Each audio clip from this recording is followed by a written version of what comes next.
Florence Harper had lived in her house for nearly 20 years, a place she and her late husband Daniel had poured their hearts into. It wasn't a grand estate or a modern masterpiece, but it was their home, a sturdy, two-story house with a wraparound porch, creaky wooden floors, and a backyard filled with towering oaks that whispered in the wind. She had spent countless hours restoring the woodwork, repainting the shutters, and tending to the garden that Daniel once swore would be too much work. Now every rose bush and every perfectly aligned row of lavenders stood as a testament to the life they had built together, even after he was gone. Life after Daniel had been quiet. She had settled into a peaceful rhythm: morning coffee on the porch, grocery trips into town, Sunday afternoon calls with her daughter, Julia, who lived too far away to visit as often as either of them would like. Florence never minded the solitude, she preferred it. The neighbors were friendly in passing but never intrusive, and she was content knowing that even as the world outside moved at an unrelenting pace, her little corner of it remained untouched, safe, and entirely hers. That is, until Karen Lawson arrived. Karen had taken over the local homeowners board like a storm rolling in, the kind of woman who thrived on control and wielded it with a smile that never quite reached her eyes. She had that particular way of speaking, sweet but condescending, always implying that she knew what was best for everyone, even when they hadn't asked. Florence had dealt with people like her before, the type who saw rules not as guidelines but as weapons, meant to be twisted and used against those who didn't fit into their vision of the perfect community. At first, Karen's presence was nothing more than a minor annoyance. She made little comments about the state of Florence's house, how historical charm was nice, but wouldn't it be better if she modernized a little? She sent out newsletters that felt more like mandates, listing every necessary improvement homeowners were expected to comply with. Florence ignored most of it. She had never needed anyone to tell her how to take care of her home, and she certainly wasn't about to start listening to Karen now. Then came the letters. At first they were small infractions: grass not trimmed to regulation height, despite the fact that Florence's lawn was always meticulously maintained, paint fading on the shutters though the color had barely changed in years. Each notice came with an implied threat: subtle but firm compliance was expected. Still, Florence paid little mind, brushing them off as the overreach of a woman who had too much time on her hands and not enough real problems to deal with. But then the notices escalated. Fines appeared out of nowhere, each one more absurd than the last. A $500 penalty for a crack in the driveway that had been there since before she moved in.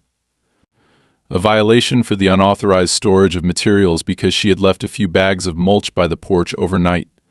Florence contested each charge, but the responses she received were infuriatingly vague, always circling back to the same message: comply or face consequences. The real trouble started when Florence received a final notice, an official-looking document claiming that her property had been flagged for structural concerns and would need to undergo a mandatory review. It was nonsense, of course, but something about the wording unsettled her. There was no mention of what the review entailed, who would conduct it, or what criteria were being assessed. It simply stated that access to the property would be required, and that failure to comply could result in further action.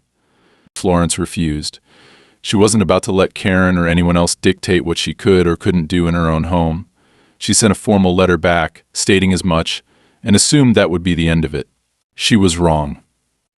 The day everything changed was an ordinary one, or at least it started that way. Florence had spent the morning at the farmer's market, picking up fresh produce and chatting with Mrs. Lindley, an elderly woman who had been selling homemade jams for as long as Florence could remember. It was a slow, peaceful kind of morning, the kind that made her grateful for the life she had carved out for herself. But when she returned home, something was wrong. The moment she pulled into the driveway, unease prickled at the back of her neck. The air felt different, too still, too quiet. Then she saw at the windows. Every single one of them had been boarded up, thick wooden planks nailed into place like the house had been condemned. Her front door, the one Daniel had spent weeks refinishing by hand, was covered with a large, red notice of occupancy violation sign, the words stark and unyielding. Florence's stomach turned. This wasn't just another fine. This was something far worse. She scrambled out of the car, her hands shaking as she tried the front door. Locked. She fumbled with her keys, but they didn't fit. Someone had changed the locks. Panic bubbled up in her chest as she pounded on the door, calling out even though she knew no one was inside. A voice behind her made her spin around. "Florence, dear, I was hoping we could talk." Karen stood at the edge of the driveway, arms crossed, her ever-present smile plastered across her face like she was discussing the weather rather than the fact that Florence had just been locked out of her own home. "What the hell is this?" Florence's voice was steadier than she felt, but rage was beginning to cut through the fear. Karen sighed, tilting her head like a teacher disappointed in a slow student. "I sent you plenty of notices. You refused to comply. We had to take action." "Take action?" "This is my house," Florence snapped. "You have no right." "Oh, but we do," Karen interrupted smoothly. "You see, when you signed the community agreement." "I never signed anything," Florence shot back. Karen's smile didn't falter. "Oh, but you did. And under the updated regulations, homes that fail to meet certain compliance standards can be reassessed for redistribution. Yours, unfortunately, was deemed unfit for continued private ownership." Florence felt the ground shift beneath her feet.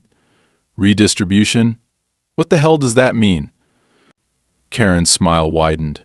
"It means, dear Florence, that your house no longer belongs to you."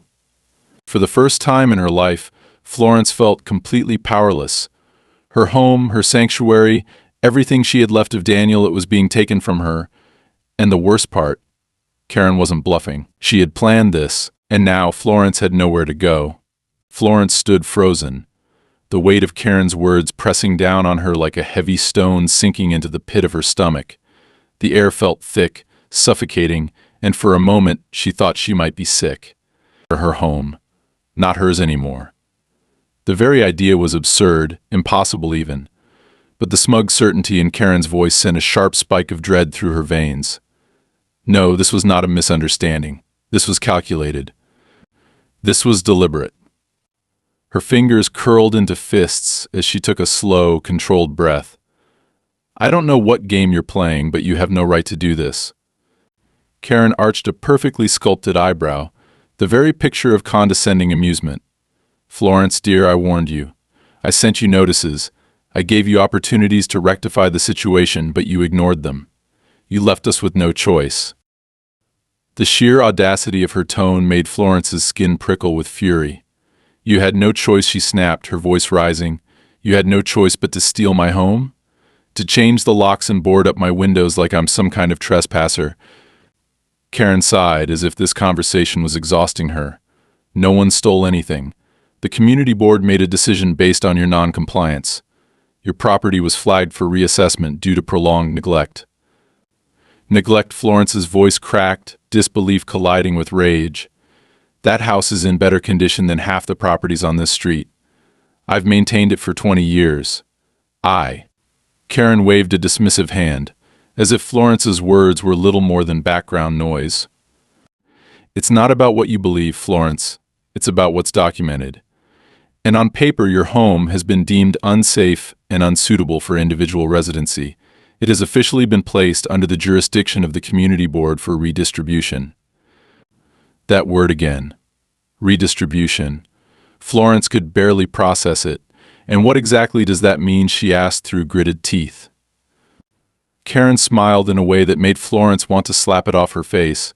"It means your house will soon be reassigned to a more suitable owner, someone who can bring it up to code and contribute positively to the community." The words struck Florence like a blow. "You mean someone you approve of?" she said, her voice low and shaking with restrained fury. Karen didn't bother denying it. "Consider it a lesson, Florence. Rules exist for a reason, and when people refuse to abide by them, well, the system corrects itself." Florence could barely hear past the roaring in her ears. This wasn't just about community rules. This was about control. This was about pushing out those who didn't conform, who didn't bow down to Karen's authority. And now she had gone too far. Florence took a step forward, forcing herself to keep her voice steady. "I don't care what papers you forged or what lies you spread. This is my house, and I will get it back." Karen gave her a pitying look, like a teacher dealing with a particularly slow student. "If that's the path you want to take, be my guest. but you should know that the legal process can be difficult, expensive, and in cases like this, rarely successful. Florence's breath caught. She wasn't stupid. She knew that people like Karen didn't pull stunts like this unless they had already covered their tracks. And if she had convinced the right people, if she had planted the right people, if she had planted the right documents, then legally Florence might be fighting a losing battle. No, she couldn't think like that. Without another word, she turned on her heel and marched away, ignoring Karen's satisfied smirk. She climbed into her car, gripping the steering wheel so tightly her knuckles turned white. Her pulse pounded in her ears, but she forced herself to think clearly. Panic wouldn't help her. She needed to act, and she needed to act fast. Her first stop was the police station. She walked through the glass doors, her heart hammering against her ribs, and approached the desk where a bored-looking officer sat flipping through paperwork. "I need to report a break-in," she said, her voice firm despite the tremor running through her limbs. The officer barely glanced up. "Address." Florence gave it to him, and the moment recognition flickered in his eyes, she knew she was in trouble. He sighed, setting his pen down. "Ma'am, if this is about the occupancy reassignment, I'm afraid there's nothing we can do." She stared at him. "You already know about this." The officer shifted uncomfortably. "We've had a lot of complaints about the reassessment program, but it's all legal. It's a civil matter, not a criminal one. If you want to dispute it, you'll have to take it up with the courts." Florence felt like she had been punched in the gut. "She locked me out of my own home," she said, her voice rising. "She changed my locks, boarded up my windows, and stole my belongings. How is that not criminal?" The officer hesitated, clearly not unsympathetic, but unwilling to help. Legally, the board has the authority to take action against properties deemed non-compliant. If they followed the proper channels, there's not much we can do. If you try to force entry, you could be charged with trespassing. Florence felt the room tilt slightly. Trespassing. In her own home. Her hands shook as she turned and walked out. She didn't remember getting back into her car, didn't remember pulling away from the station, but suddenly she was parked on a quiet side street, gripping the steering wheel so hard it hurt. This was bigger than she had realized. This wasn't just Karen throwing her weight around. This was a system, a machine designed to push out people like her, people who didn't fit Karen's vision of the perfect neighborhood. And the worst part? It was working. But she wasn't going to let it. Florence wiped her eyes, steadied her breathing, and reached for her phone. If the police wouldn't help, if the system was stacked against her, she would have to find another way. And she knew exactly where to start. She wasn't going down without a fight. Florence sat in her car, staring blankly at the dashboard, her mind racing through every possible course of action. The helplessness she had felt at the police station was still there, sitting like a weight in her chest, but beneath it, something else was growing, something cold, sharp, and unwavering. She had spent her entire life following the rules, believing that fairness and justice still mattered. But today had shattered that illusion, and she was done being a victim. She wasn't going to let Karen get away with this. Her first call was to her lawyer, Henry Abbott, a man she hadn't spoken to in years but who had once helped Daniel draft their will. She dialed his number with shaking fingers, praying he was still practicing law. When he picked up, his voice was warm but cautious, like he was bracing for bad news. "Florence," he said, after she explained the situation, "I don't want to scare you, but this is bad. If they've already filed the paperwork, they're ahead of you. And if the police won't intervene, it means someone's been greased along the way. This wasn't an overnight decision. This was planned." Florence swallowed, gripping the phone tighter. "What can I do?" There was a pause. "First, I need to see what they filed. If they use the reassessment clause, they might have done it through civil court without notifying you. I'll pull records, but if this was pushed through quietly, undoing it is going to be difficult. You need to be prepared for a fight." "I don't care," she said. "I'm not letting them steal my house." Henry sighed. "All right, give me a few hours. I'll call you back." Hanging up, Florence exhaled shakily. She had a long road ahead, but she wasn't alone. That was something. Still, she had no place to go. The thought of asking Julia for help crossed her mind, but she dismissed it. Her daughter would drop everything to fly out, but Florence didn't want her caught up in this. She could handle it. She had to. She drove to the nearest motel, checking in with nothing but the clothes on her back and her purse. The room was small and smelled of old carpet and industrial cleaning chemicals, but it was a place to rest, at least for now. She locked the door, sat on the edge of the bed, and tried to think. Karen had made a mistake in underestimating her. Florence might not have power in the same way Karen did, but she had something just as valuable: persistence. She had lived in that house for 20 years, and she knew every crack in the foundation, every loose floorboard. More importantly, she knew things about her neighbors, about the people who had lived there before her, about the history that Karen was so desperate to erase. She wasn't just going to get her house back. She was going to make sure Karen regretted ever coming after her. The first step was seeing the damage for herself. Under the cover of darkness, Florence drove back to her street, parking a block away. The neighborhood was eerily silent, the kind of stillness that only came late at night when the world had settled into sleep. She walked carefully, sticking to the shadows, her heart pounding in her chest as she neared the house. From the outside, it looked like a crime scene. The boards over the windows gave it an abandoned feel, the once welcoming porch now stripped of its warmth. The occupancy violation notice was still plastered across the door, a bold declaration that she no longer belonged. She wanted to scream. Instead, she crept around the side of the house, toward the backyard. The fence Daniel had built was still intact, the gate latched but not locked.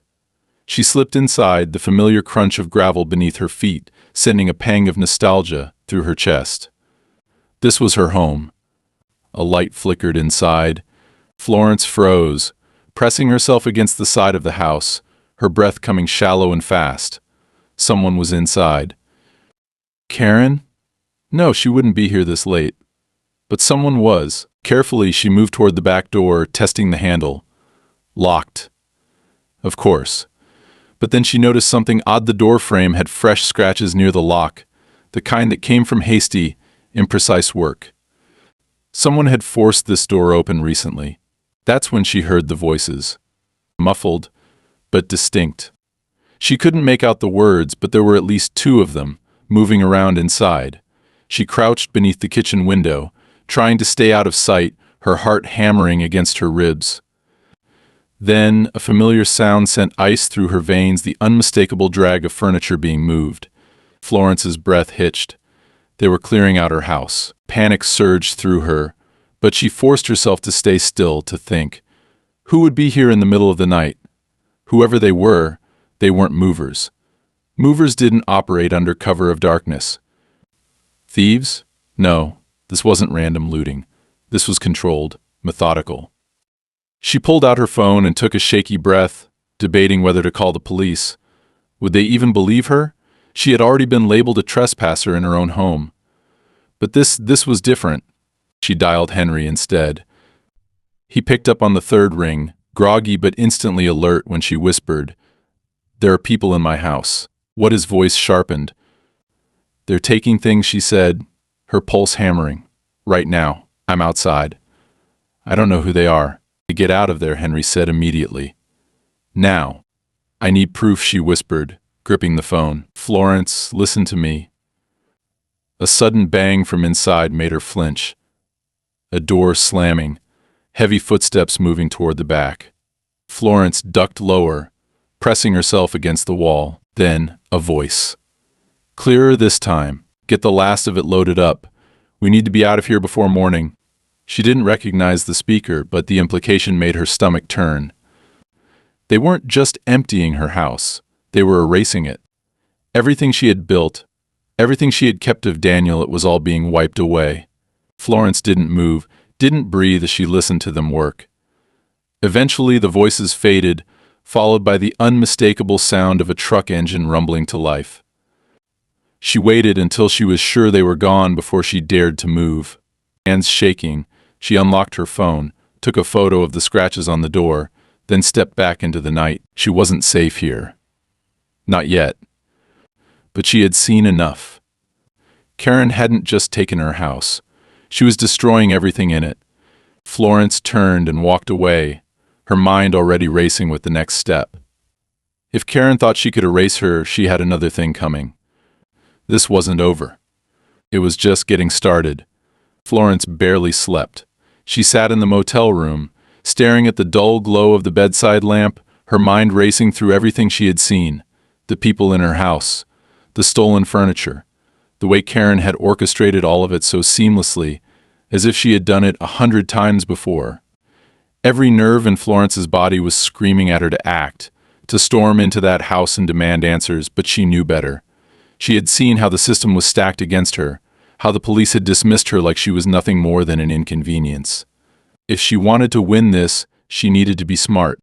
She picked up her phone and scrolled through the pictures she had taken, the scratches on the door, the heavy footprints in the dirt, the faint reflection of a truck in the window as it drove away. It wasn't much, but it was something. Henry had told her to stay put, to let him handle things legally, but she wasn't the kind of person who could sit back and wait. This was her home, her life, and she refused to let it be taken from her without a fight. By the time the sun crept over the horizon, she had made up her mind. She grabbed her keys, left the motel without bothering to check out, and drove straight to Henry's office. She was done playing by Karen's rules. Henry was already at his desk, a cup of half-drunk coffee beside him, stacks of papers spread out in front of him. He looked up when she walked in, sighing as he rubbed his forehead. "I was just about to call you," he said. "I found something."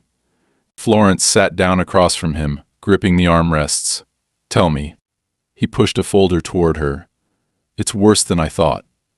"The reassessment claim?" "It was filed months ago, before the first notice even reached you." Her stomach twisted. "You mean they decided to take my house before they even pretended to give me a chance?" Henry nodded grimly. "It was a setup from the start. The paperwork was rushed, but legally it's airtight. Karen isn't stupid. She made sure every signature, every stamp, every technicality was covered. As far as the courts are concerned, your house was lawfully reassigned due to community restructuring initiatives." Florence gritted her teeth. "And that means what?" "It means reversing it is going to take time," he admitted. "A lot of time. Months, maybe longer." She clenched her fists, trying to keep her breathing steady. "I don't have months, Henry. They're emptying my house right now, selling off everything I own." "I know," he said, softer now. "And I also know you're not going to just sit around and wait for me to fix this." She met his gaze, her silence confirmation enough. He sighed, leaning back. "All right, if you're going to push this, at least do it with a plan. You need leverage. Proof that Karen is doing more than just enforcing bylaws. You need something bigger, something that forces the courts or the police to take action." Florence nodded, determination settling deep in her bones. "Then I'll find it." Henry hesitated. "Just be careful. Karen plays dirty. If she realizes you're digging too deep, she won't hesitate to make your life worse." Florence almost laughed at that. How much worse could it get? She left the office with a plan forming in her mind. She needed to know exactly what Karen was doing with her house, who was taking her things, and most importantly, where it was all going. She didn't have to wait long for an opportunity. That afternoon, she parked 2 blocks away and walked toward her street, keeping her head down as she approached from the back alleys.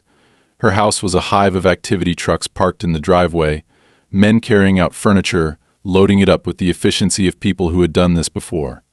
Florence edged closer, staying low behind a hedge. She counted 4 men. They weren't wearing uniforms, no company logos on their shirts. Private movers, then, hired for a job that needed to be done quietly. One of them pulled out a clipboard, checking items off a list. Florence squinted, trying to read over his shoulder. A name caught her eye: Highcrest Storage Auctions.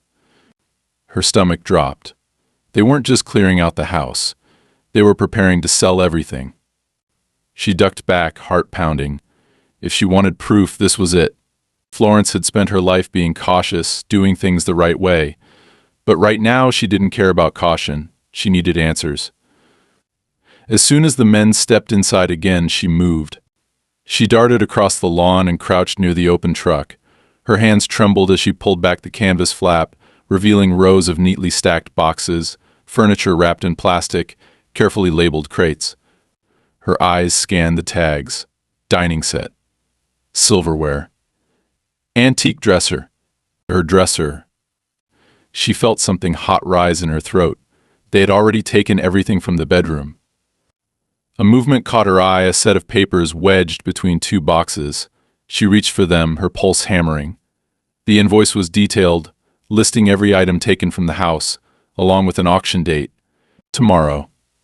Florence gripped the papers, knowing she had to move fast. Then, a voice. "Hey, what the hell are you doing?" She spun, heart leaping to her throat as one of the movers stormed toward her. For a split second she froze, every muscle in her body locking up. Then instinct kicked in. She bolted.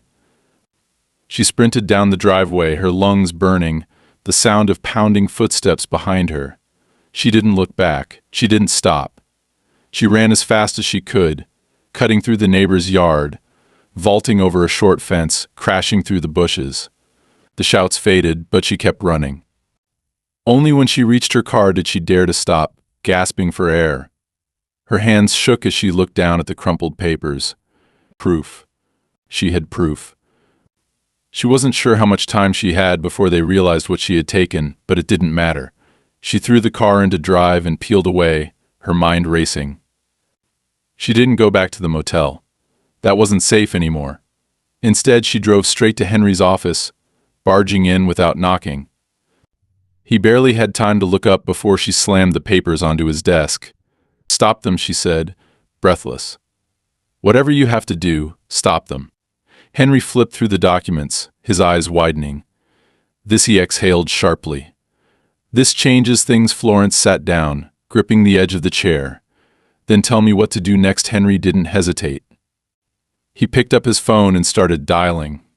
Now he said, "We fight back." Florence sat in Henry's office, her pulse still hammering from the chase, from the sheer adrenaline of what she had just done. The stolen invoices lay between them, undeniable proof that Karen wasn't just illegally seizing her home, she was profiting from it, turning it into a personal auction house for God only knew how many other victims. Florence clenched her fists, still feeling the phantom grip of fear from when she had bolted from that truck. Fear, however, was secondary now. What mattered was what came next. Henry skimmed the papers, his expression grim. "This is good," he muttered. "Really good." He picked up his phone, dialing quickly. "I know a judge who might grant an emergency injunction to stop the auction. It's a long shot, but we don't have time for anything else." Florence barely nodded. She was still too wired, too raw. She had crossed a line tonight. She wasn't just reacting anymore, she was fighting back. Henry held up a finger as someone answered. "Judge Powell?" "This is Henry Abbott." "I have a situation that requires immediate intervention." He launched into an explanation, his voice calm, professional, but urgent. Florence barely heard him. Her mind was still racing, replaying every detail. The truck, the movers, the papers, and something else, something she hadn't fully processed in the moment. The logo on the invoices. It hadn't just said Highcrest Storage Auctions, there had been another name on the letterhead, something smaller, something she had almost missed. Lawson Holdings. Her blood ran cold. Florence leaned forward. "Henry," she interrupted, her voice sharper than she intended. He held up a hand, still speaking into the phone, but she didn't wait. She grabbed the invoice, pointing at the name at the bottom. Karen wasn't just taking her house. She owned the damn auction company. It all clicked. The entire scheme. The forced reassessments, the fake violations, the rapid evictions. Karen wasn't just tightening control over the neighborhood. She was running a racket, flipping seized homes, selling off the contents, and funneling everything back into her own pocket. Florence's breath came faster, her fingers curling into the edge of Henry's desk. This wasn't about bylaws or community standards. This was full-scale fraud.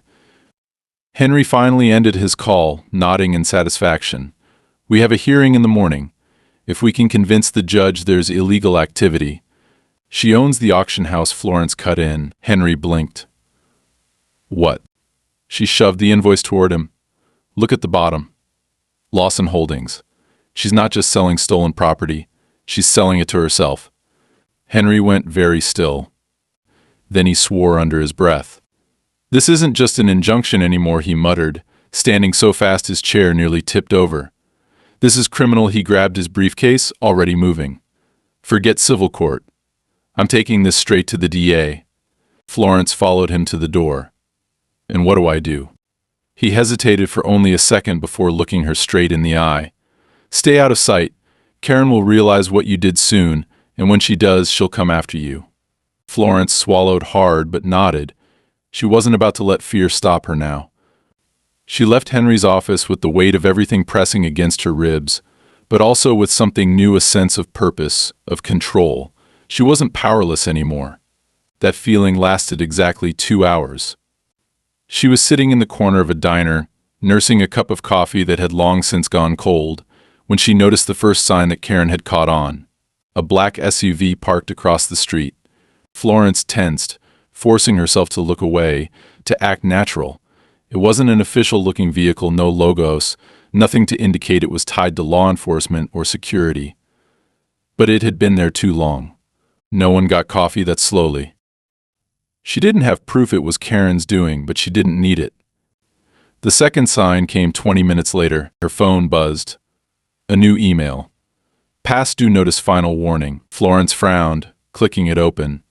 The message claimed she owed thousands in unpaid community fees, that additional legal action was being taken, that she would be personally liable for damages incurred due to her interference with an ongoing municipal project. Rage burned through her. There was no way in hell this was legitimate. Karen was trying to bury her in legal threats, to make her life so unbearable she'd give up before this even reached court. The third sign came an hour later. Florence had just left the diner when she heard it, a sharp, metallic hiss. She stopped mid-step, her pulse spiking as she turned toward her car. The back tire was flat. Not just flat, slashed. A slow, cold dread crept down her spine. She wasn't just being threatened anymore. Karen was making her move. Florence scanned the street, heart hammering. This SUV was still there. The engine was running now. She forced herself to breathe, to think. She couldn't drive, not like this. And she sure as hell wasn't about to call a tow truck and sit around waiting like a sitting duck. Instead, she walked. Not home. Not back to the motel. She needed to disappear for a while. Karen had power. Influence. She had people watching. But Florence had something Karen didn't. Experience surviving on her own. She walked until her legs ached, until she was sure she wasn't being followed. Then, and only then, did she find a payphone, one of the few still standing in this part of town, and dial Henry's number from memory. "I need somewhere safe," she said the moment he answered. There was no hesitation. "I know just the place." 15 minutes later, she was in the back of a car, driven by one of Henry's contacts, an old friend who owed him a favor. They took her to a house on the outskirts of town. Nothing fancy, but off the grid enough that Karen wouldn't find her easily. Only once the door was locked behind her did Florence finally let herself breathe. She was safe. For now. But this wasn't over. Karen had made it personal. And that was her biggest mistake. Florence sat in the dimly lit room, staring at the chipped wooden table in front of her, her fingers unconsciously tracing the grain of the wood. She had spent the past 2 days in this safe house, cut off from everything familiar, waiting while Henry worked behind the scenes. The isolation gnawed at her. Every minute that passed felt like she was losing ground, like Karen was pulling further ahead, tightening her grip on the home that Florence had spent decades building. She wanted to fight, to do something, anything, but Henry had insisted she lay low. "Karen is desperate now," he had told her over the phone earlier that morning. "We've backed her into a corner. People like her, when they start losing control, they don't just give up. They double down." Florence had seen the signs of that herself. The SUV that followed her, the threats disguised as legal notices, the slashed tire. It was an escalation, and she had no doubt Karen was working on something worse. The thought of what that might be kept her stomach in knots. The phone on the table rang, jolting her out of her thoughts. She grabbed it, her heart pounding. It's happening, Henry said without preamble. Judge Powell granted the injunction. The auction is off. I filed the fraud complaint with the DA's office, and they're taking it seriously. They're pulling Karen in for questioning today. Florence's breath caught. That's it? It's over. Not yet, Henry said grimly. But this is the beginning of the end for her. She's scrambling, trying to explain away the forged documents, the illegal property transfers. She still has friends in high places, but this time it's not just fines and small-time corruption. This is felony-level fraud. She's scared. Florence. And scared people do stupid things. Florence gripped the phone tighter. Then we finish this. Henry hesitated. Are you sure you want to be there when it happens? I have to be, she said firmly. She took my house. She took everything from me. I need to see her face when she realizes it's over. There was a pause before Henry sighed. All right, meet me at the courthouse in an hour. And Florence, be careful. She hung up, adrenaline surging through her veins. It wasn't fear this time. It was something else, something sharper. It was resolve. Florence stepped into the courthouse lobby, scanning the room until she spotted Henry near the entrance to the courtroom. He looked tense, speaking in hushed tones with a well-dressed woman who she assumed was someone from the DA's office. When he saw her, he waved her over. Karen's inside, he said quietly. Her attorney is trying to argue that the property seizures were legal, that everything was done in accordance with community bylaws. But the fraud charges, those are serious. If the DA pushes, she won't just lose her position, she'll lose everything. Florence nodded, her jaw tight. Good. Henry gave her a look. Just. Don't do anything rash. Let this play out the right way. She didn't respond. She wasn't here to start a fight. But she needed to see this through. Together they entered the courtroom. It wasn't a full trial, just a preliminary hearing, but the tension in the air was thick. Karen sat at the defendant's table, looking as polished as ever, dressed in an expensive navy suit, her blonde hair styled to perfection. But for the first time, Florence saw something new in her expression. Fear. Karen's attorney was mid-sentence when Florence stepped inside, his voice confident but strained.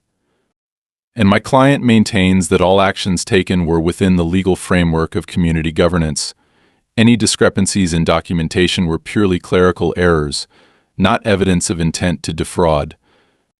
The DA, a sharp-eyed woman in her 40s, cut him off. So you're telling me that it was a clerical error that resulted in Mrs. Harper's home being seized, auctioned off through a company owned by your client, with falsified paperwork submitted to the court? That's an interesting coincidence? Karen's jaw clenched, but she kept her expression composed. Florence moved closer, standing behind the row of seats meant for observers. She wanted Karen to see her. It worked. The moment Karen's eyes locked onto hers, something flickered across her face, discomfort, maybe even panic. Florence held her gaze, refusing to look away. The DA continued. We have evidence that these fraudulent property seizures extend beyond just Mrs. Harper's home. Several other residents have come forward with similar complaints, many of whom were elderly, living alone, or otherwise vulnerable. The pattern is clear. She turned back to Karen's attorney. Your client isn't just facing civil penalties. She's facing criminal charges.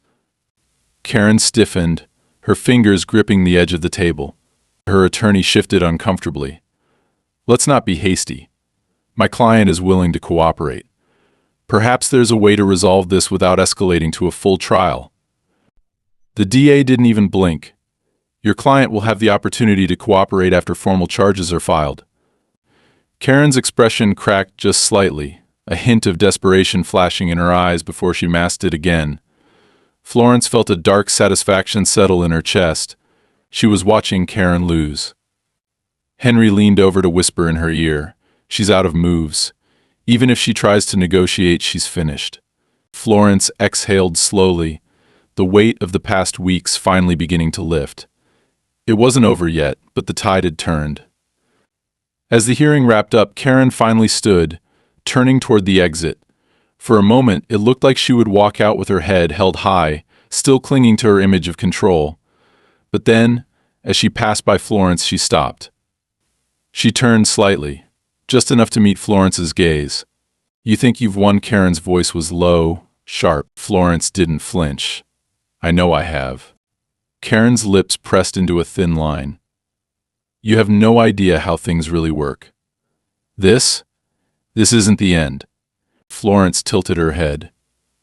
"You're right. It's just the beginning." For you, Karen's nostrils flared, and for the first time she didn't have a response. She turned sharply and walked away, her heels clicking against the floor. Florence watched her go, feeling something settle deep within her chest. Karen was done, and she was never getting that house back. Florence stood in front of her house, the place that had been stolen from her, reclaimed, and now stood eerily silent in the early morning light. It looked almost the same as it always had, the same wraparound porch, the same weathered shutters, the same uneven pathway leading up to the front steps, but something felt different. There were no more boarded-up windows, no more notices taped to the door declaring her an intruder in her own home. The house was hers again, legally and rightfully, but it wasn't as simple as just walking back in and pretending that nothing had happened. Too much had been taken. Too much had changed. She ran a hand along the railing as she climbed the steps, feeling the grooves Daniel had carved into the wood so many years ago. It was familiar, grounding, a reminder that this place had always been more than just a house. It was history, love, memory. It was her entire life. But now it was also something else. It was a battlefield, and like any battlefield, it bore scars. She pushed the key into the her lock, finally, and stepped inside. The air was stale, carrying the faint scent of dust and neglect, a stark contrast to the home she had once kept so meticulously. The furniture was gone, stripped from the rooms by Karen's people before the auction had been stopped. Bare walls, empty floors, silence pressing in from all sides. It didn't feel like home anymore. It felt like a ghost of what it had been. Florence exhaled slowly, forcing herself to push past the emptiness. This was just another step, another challenge. She had won the battle, but now she had to rebuild. And she would. She had fought too hard to get here to let Karen's damage linger any longer than it already had. As she walked through the house, she took in the details of what had been changed. The kitchen cabinets had been left open, as if someone had rifled through them in a hurry. The floor in the living room still had faint scuff marks where her furniture had been dragged out. In the bedroom, the closet doors were ajar, empty, stripped of every piece of clothing, every photograph, every trace of the life she had lived here. A sharp pang hit her as she realized how much had been lost, how much she might never get back.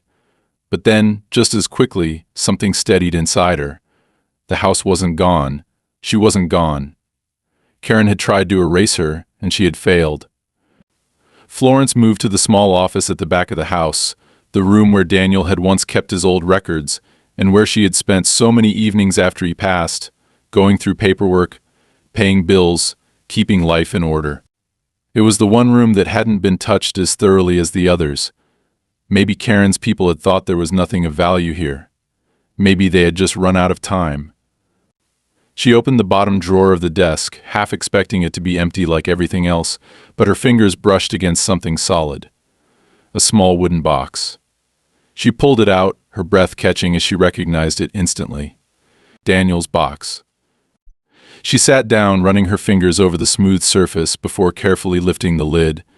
Inside, nestled in a velvet lining, was the old pocket watch he had carried with him for years, the one he had inherited from his grandfather. Next to it was a stack of faded photographs, memories she had thought were lost forever. She let out a shaky breath, relief washing over her. They hadn't taken everything. She held the watch in her palm for a moment before slipping it into her pocket. Some things could be replaced, some couldn't. But this piece of Daniel, of the life they had built, this had survived. And that meant something. A knock on the front door pulled her from her thoughts. She wasn't expecting anyone. For a split second, a flicker of unease passed through her. The last time she had answered that door, her entire world had been upended. But this time, she wasn't afraid. She walked to the door and opened it, finding Henry standing on the porch, holding a folder in one hand and 2 cups of coffee in the other. "Thought you might need this," he said, handing her one of the cups. Florence took it, the warmth spreading through her hands. "Thanks." He gave her a knowing look. How does it feel? She glanced back at the house, then back at him. Strange, she admitted. Good, but strange. That's normal, Henry said. You've been fighting for so long, it'll take time to feel like home again. Florence nodded, taking a sip of coffee. What's in the folder? Henry's expression shifted slightly, something unreadable behind his eyes. He handed it to her. The final case documents. Karen's assets have been frozen. The fraud charges are moving forward. She's done. Florence opened the folder, scanning the legal jargon, but the words that stood out most were the ones that confirmed that Karen Lawson was facing trial. She let out a slow breath. She's actually going to pay for this. Henry nodded. Yeah, she is. Florence closed the folder, holding it against her chest for a moment. It was justice. Maybe not complete justice, nothing could undo what had been taken from her, but it was enough.